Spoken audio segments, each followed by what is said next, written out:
नमस्कार, स्वागत है आपका एबीपी लाइव में। इस वक्त मौजूद हैं हम जिला कलेक्ट्रेट अलीगढ़ पर।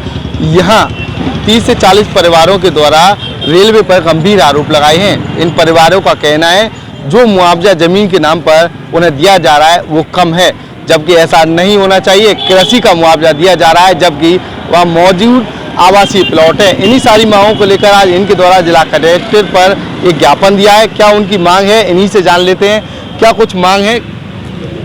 मैं सतीश चंद्र नायक, संयोजक मुआवजा समन्वय समिति, घाटा संख्या 116, ग्राम भदेसी में लगभग 20 वर्षों से वहां पर खेती नहीं की जा रही है। 17-18 सालों से जो जिला प्रशासन द्वारा आवासीय सर्किल रेट होते हैं उस पर प्लाट के बैनामे हुए हैं, उस पर मकान बनाकर बिजली का कनेक्शन लेकर वहां लोग रह रहे हैं। अब रेलवे विभाग द्वारा उस भूमि का अधिग्रहण किया जा रहा है, लेकिन मुआवजा हमको कृषि की भूमि में दिए जाने की बात कही जा रही है, जबकि इलाका लेखपाल जिन्सवार भरते हैं साल में 2 बार, लेकिन 20 वर्षों में वहाँ जिन्सवार आज भी उसमें फसल दिखाई जा रही है, जबकि 17-18 सालों से वहाँ लोग अपना आवास कर रहे हैं, लोग रह रहे हैं। हमें आवासीय सर्किल रेट से मुआवजा दिया जाए, जो हमारा हक अधिकार बनता है। हमारे साथ अन्याय ना किया जाए। कृषि भूमि दर पर हमें मुआवजा नहीं दिया जाना चाहिए। क्या मानते हैं कितने ऐसे परिवार हैं और कब से ये मांग की जा रही है? ये अभी रेलवे विभाग द्वारा भूमि अधिग्रहण की जानकारी मिली तो हम 27 तारीख को जिलाधिकारी महोदय से मिले। उन्होंने एसएलओ अधिकारी महोदय को फोन कर समस्या का समाधान करने के लिए बात कही। हम एसएलओ ऑफिस जाकर संबंधित अधिकारी से मिले।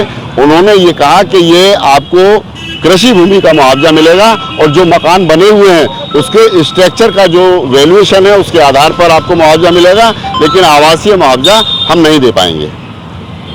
तो क्या मानते हैं किसकी लापरवाही है जो मुआवजा नहीं मिल पा रहा है? गांव समाज के अंदर सबसे बड़ी लापरवाही तहसील कोल की है, संबंधित लेखपालों की है कि 20 वर्षों से जो लोग रहे, जब गांव में आबादी बढ़ती है तो वहाँ पर कृषि जहाँ होना बंद हो जाता है तो वहाँ नवीन प्रति भरी जाती है।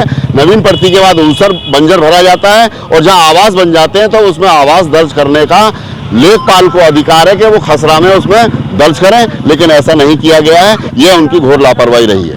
तो लगभग कितने परिवार जो आज यहाँ पर आए हुए हैं और क्या मांग रखी गई है? यहाँ जो सभी लोगों के द्वारा एसएलओ ऑफिस में आपत्ति दर्ज कराई जा चुकी है और अपर जिला अधिकारी महोदय से आज वार्ता हुई है। उन्होंने संबंधित एसएलओ ऑफिस के लिए और तहसील उप जिलाधिकारी महोदय को आदेश किए हैं। अब वहां भी जाकर संपर्क करेंगे, आगे वो क्या निर्णय लेते हैं। अगर जैसे आपकी मांगे पूरी नहीं हुई तो क्या रहेगा आगे की, क्या रणनीति बनाई है आप लोगों के द्वारा और क्या कुछ होना चाहिए? यदि हमें आवासीय मुआवजा नहीं मिला तो सबसे पहले हम डिस्ट्रिक्ट कलेक्टर के यहाँ जाएंगे और वहाँ हमारा समाधान होने की हमें पूरी उम्मीद है कि वहाँ से हमारा समाधान हो जाए। और यदि कोई ऐसी बात रहती है तो फिर जहाँ तक भी जाना पड़ेगा हम लोग जाएंगे, लेकिन हमें आवासीय सर्किल रेट के आधार से ही मुआवजा लेना स्वीकार होगा। कुछ और भी लोग हैं मेरे साथ जो लगातार रेलवे पर गंभीर आरोप लगाते हुए आए। तो क्या नाम है आपका? चंद्रपाल गुप्ता। क्या वजह, क्यों आए हुए यहाँ पर? इसी कारण आए जो कि आज समस्या खड़ी हुई है। जैसे हाँ, जैसे हमारी 16-17 साल से प्लॉट लिए हुए हैं सर्किल रेट से। आज जो कागज हम सुनवाई आ रही है कि कृषि रूप में मुआवजा देने की कोशिश है। तो क्या कुछ होना चाहिए? सर, हमको उचित मुआवजा मिलना चाहिए। जब हमसे सर्किल रेट दर पे हमारे बैनामे हैं 17-17 साल 18-18 साल पुराने, तो उनका हमें उसी रेट से मुआवजा मिलना चाहिए हमको। जब उसमें कृषि भूमि दर्ज नहीं की तो वो पुराना तहसील कर्मियों की, लेखपालों की कमी रही है। अब उसकी सजा हम लोगों को तो नहीं मिलनी चाहिए, हमको मुआवजा उचित मिलना चाहिए, यही हमारी मांग है। तो क्या अब तक कभी ऐसा हुआ है जो अब तक कुछ पैसे मिले हों रेलवे के द्वारा? अभी तक कोई पैसा नहीं मिला है। अभी पैसा मिलने की उम्मीद थी तो हमारे को कृषि का मुआवजा देने के लिए बोले हैं, तो हमें अपने हिसाब से जो हमारा सर्किल रेट आवासीय है उसके हिसाब से हमें मुआवजा मिलना चाहिए, महंगाई के हिसाब से होता। अगर ऐसा नहीं हुआ तो क्या रणनीति रहेगी? तो हम कोर्ट में जाएंगे,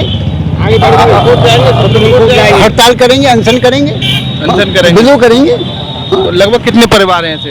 हैं करीब 30-40 परिवार हैं। तो देखिए वो जो लोग हैं इनका साफ तौर पर कहना है अगर रेलवे के द्वारा इनकी मांगों को पूरा नहीं किया गया तो उनके द्वारा बड़ा प्रदर्शन किया जाएगा। एबीपी लाइव से खालिद अंसारी, अलीगढ़।